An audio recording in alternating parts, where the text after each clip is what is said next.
Assalamualaikum warahmatullahi wabarakatuh. Selamat jumpa lagi teman-teman. Hari ini saya akan sedikit bercerita tentang bagaimana awalnya saya sakit, sampai juga kenapa akhirnya saya membuat vlog ini. Jadi dari awal saya ingin membuat vlog ini adalah untuk sharing bahwa penyakit itu menurut saya, pengalaman saya itu ada yang non medis. Bagaimana ceritanya saya akan sampaikan sekarang ini. Jadi penyakit ini berawal setahun yang lalu, persis di bulan ulang tahun saya, Februari 2020. Saya sakit dengan gejala yang sama, dengan waktu yang sama dengan almarhum ibu saya. Jadi gejalanya adalah lemas, terutama kaki lemas, kemudian tidak nafsu makan, kesakitan di seluruh badan, sakitnya tidak spesifik di mana. Kemudian ada lagi sedikit yang saya juga mau menyampaikan di sini, amat sangat berhati-hati. Ini hanya pengalaman saya. Jadi kami berdua kesakitan menjelang adzan, terutama pada saat sholat di masjid itu. Kami akan kesakitan, kami berdua. Jadi biasanya di sholat zuhur, asar itu kami hanya berdua. Waktu itu belum ada sekolah online, jadi tinggal kami berdua di rumah. Kami sama-sama kesakitan. Biasanya saya menguatkan kalau saya dibicara, maaf sejauh Bismillah, ayo dilakoni bareng. Segini rumah.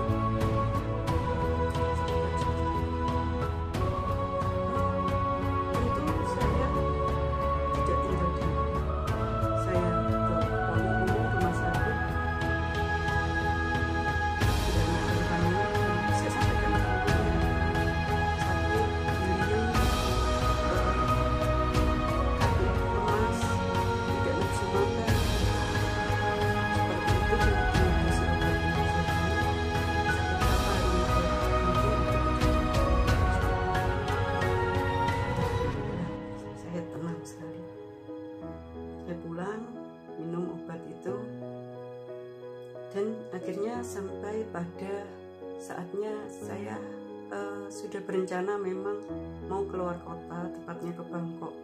Perjalanan ini sebetulnya adalah reward bagi anak ragil saya yang sudah mencapai danem yang lumayan bagus.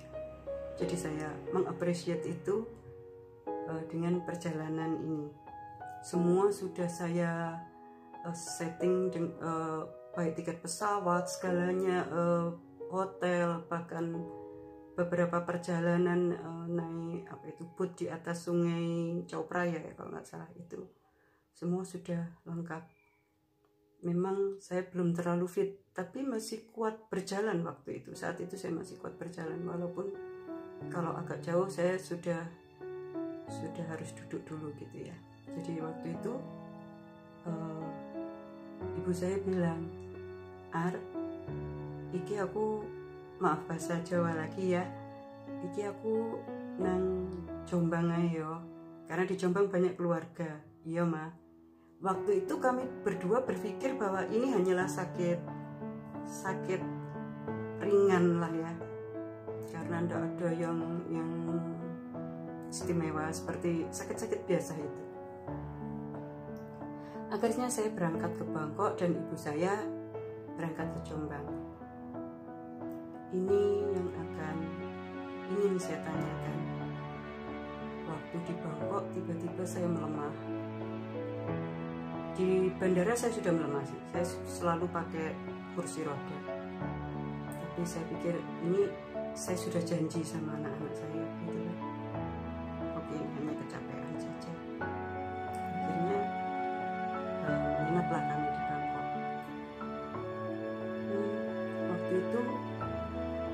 keluhan saya adalah nggak bisa pipis. Jadi perut bagian bawah itu terasa sakit sekali, penuh sekali seperti itu. Sampai akhirnya saya kolaps, nggak sadar, masuk rumah sakit. Waktu itu saya sudah tidak sadar, dan sampai sekarang pun kalau saya ditanya bagaimana peristiwanya, saya nggak ingat apa-apa. Di rumah sakit, anak saya sudah nangis terus, suami saya juga sudah panik karena kami tidak mempersiapkan uang untuk kondisi seperti itu. Jadi bingung, panik, campur takut, sementara saya sendiri tidak merasakan apa-apa. Ini ada satu hal yang menurut saya ingin bertanya, karena sampai sekarang pun 1 tahun sesudah itu saya masih jadi bahan pertanyaan buat saya. Walaupun saya tidak sadar, itu saya dikateter, saya kurang tahu sih, juga masih tidak sadar. Langkah pertama adalah kateter. Mereka minta untuk pihak rumah sakit minta untuk di CT scan dokternya. Tapi suami saya bicara bahwa nanti akan dilakukan di Indonesia saja. Ini tadi keterbatasan, ini tidak membawa uang sebanyak itu. Pada saat saya sadar itu,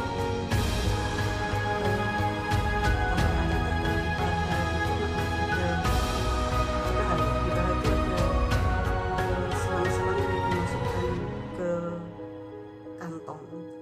Nah itu dikasih isolasi.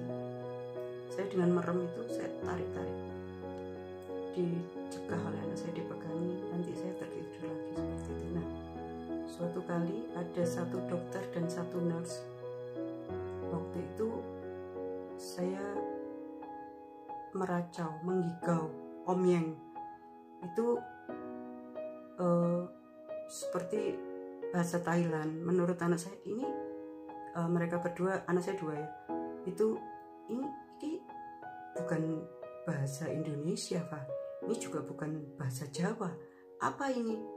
Lah, yang mengerubung dokternya sama nurse-nya tadi, terus nunduk gitu, nyauti, maksudnya merespon bicara saya. Tapi saya sudah nggak sadar lagi. Saya merem lagi. Jadi saya bicara seperti itu dalam kondisi mata terbuka.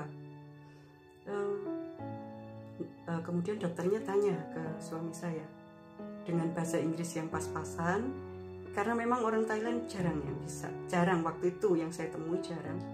Dan suami saya juga tidak fluent ya, karena jarang dipakai memang bahasa Inggris. Bicara begini dokternya, your wife can speak Thai? No, my wife cannot speak Thai. Just now she speak Thai. Nah, karena dalam kondisi seperti itu, siapa sih yang kepikiran untuk merekam? Saya sendiri kepingin bukti betulkah seperti itu, tapi saya sudah merem lagi waktu itu. Kemudian melek lagi, bicara lagi, tapi kali ini suami dan anak-anak saya langsung mendeteksi ini bahasa Inggris.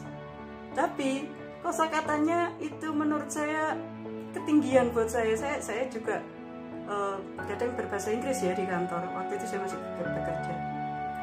Tapi nggak seperti kayak I'm not supposed to be here. Lah, saya nggak bisa berbicara dengan kosakata seperti itu gitu loh.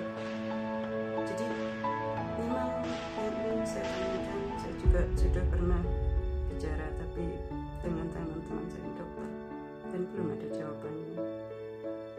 Jadi sepertinya apakah kalau manusia tidak sadar itu menyebabkan mereka bisa berbicara asing, berbahasa asing? Apakah seperti itu? Penjelasannya bagaimana? Saya juga ingin tahu, amat sangat ingin tahu kenapa bisa seperti itu. Dan akhirnya saya bisa pulang ke Indonesia, alhamdulillah, langsung masuk rumah sakit.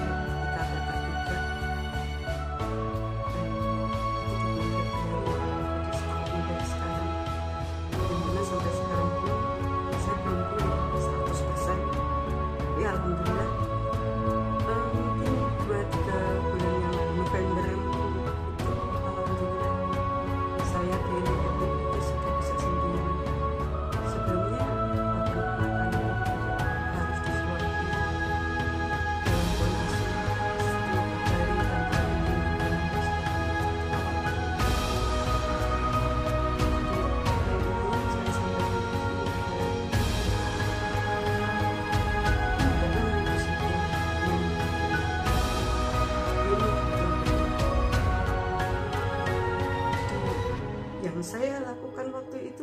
saya sedikit dan keluarga saya itu sedikit, gak ada lah seperti itu gitu kan. Kenyataannya memang ada. Oke. Nanti progres saya selanjutnya akan saya ceritakan di next video saya. Terima kasih. Assalamualaikum warahmatullahi wabarakatuh.